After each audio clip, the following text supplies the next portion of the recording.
One of the most important things for me as an entrepreneur is to know that I'm in touch with our user base, and any time that I sense that I've lost the connection with what their needs and wants are, I have to really refocus and put my feet back on the ground. And there's a few ways that we achieve that as a company.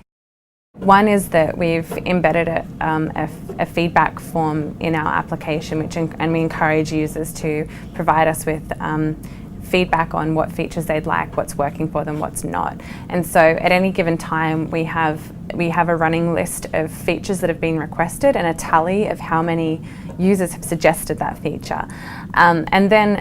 So we know what users want in that sense, and we also try and capture information from users who may not be providing that willingly. So for example, if a user churns, we'll be following up with them to find out why, and occasionally reaching out one-on-one to interview them about their experience. And so that way we capture the invisible data. So for example, for some of our users, our alarms in the app might cause them to disengage because it's a reminder, they get guilty that they're getting behind. And so we're learning to taper our alarms and modify them based on the level of engagement of a user. And that came from an interview with a user as opposed to their proactive provision of that feedback.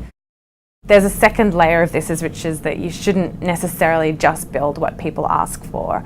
A lot of requests that users have asked for are potentially harmful or may not be helpful for the broader user base, and they're very idiosyncratic.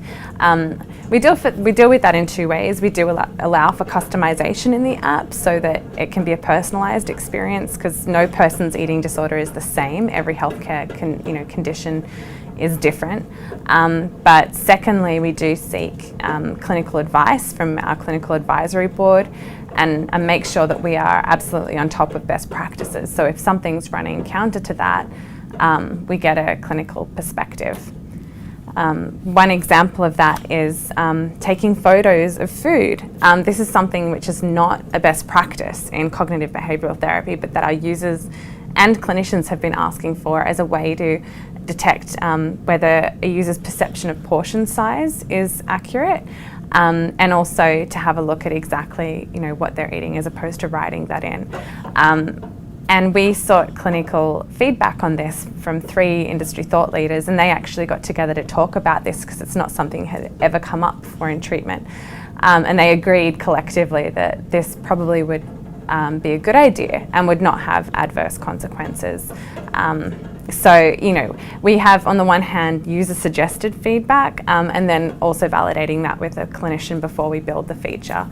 And then we'll tweak the user experience once we've deployed it to make sure that it's actually user-friendly.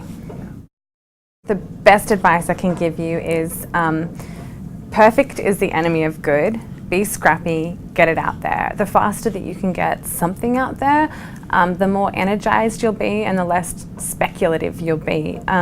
This is a big risk, is to spend weeks or days speculating around user behavior and what is a good idea or not a good idea. But the faster that you can get something into users' hands, the faster you're going to be making informed, data-driven decisions, and you're going to have a lot more confidence in those decisions. And detach your pride, leave your pride at the door and detach yourself from this product as being perfect.